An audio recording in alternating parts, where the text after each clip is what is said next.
To start we need 4 Charmander, and I chose this one because it has a very good situational first attack that takes out Stadium, in addition to having 70 horsepower. I chose to play with 1 Charmeleon in the deck and chose this one precisely because of its HP. Now we have the main Pokemon from the Charizard X deck with 3 copies. Charizard X has 330 horsepower.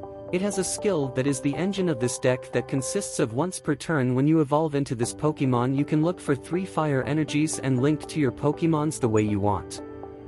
This skill is cumulative, that is, if you evolve the 3 Charizard X in the same turn, you can look for 9 energies and link them as you wish, and it works even if you evolve Charizard X with rare candy.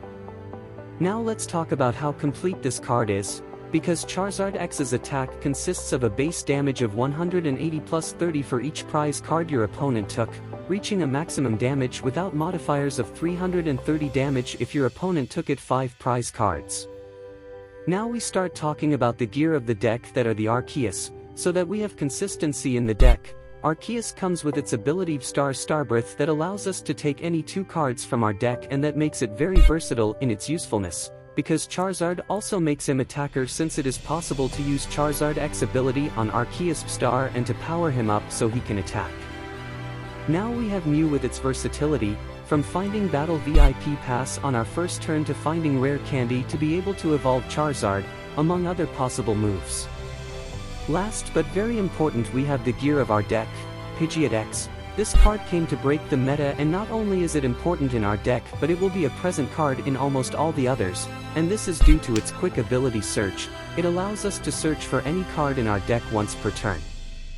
Now our well-known Iono with 4 copies so that we can control the game, both for our side and our opponents, as it shuffles your hand and your opponents and both draw the same number of cards as their prizes. 3 essential boss orders cards in all decks, with the effect of switching the active Pokemon with 1 from the bank. 2 copies of Professor's Research so we can discard our hand and draw 7 new cards.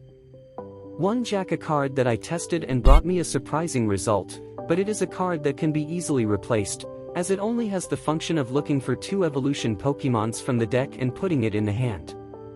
As a basis for finding our basic Pokemons we use 4 copies of the Battle VIP Pass, which searches for 2 Pokemons but can only be played on your first turn. Now 4 copies of Ultra Ball, which discards 2 cards from your hand and searches for 1 Pokemon and puts it in your hand. 4 copies of Rare Candy that allows you to skip a stage of evolution of your Pokemons. 2 copies of Nest Ball to be able to look for basic Pokemons.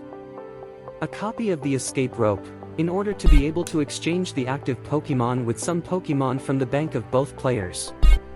A substitution to be able to exchange our active Pokemon. A Super Rod so we can recover 3 copies of Energy and/or Pokemon from the discard. A Choice Belt to be able to increase our damage by 30 in Pokemon's V. A copy of Vengeful Punch, which puts 4 damage counters on the attacking Pokemon that knocks out your active Pokemon. 2 copies of Artazon to be able to look for basic Pokemon cards. A copy of Pokemon League Headquarters that increases the attack cost of basic Pokemons by 1 more energy. A copy of Town Department Store to be able to fetch a tool card. And to finish 10 fire energies. I hope you enjoyed it. If you liked it, subscribe and leave a like.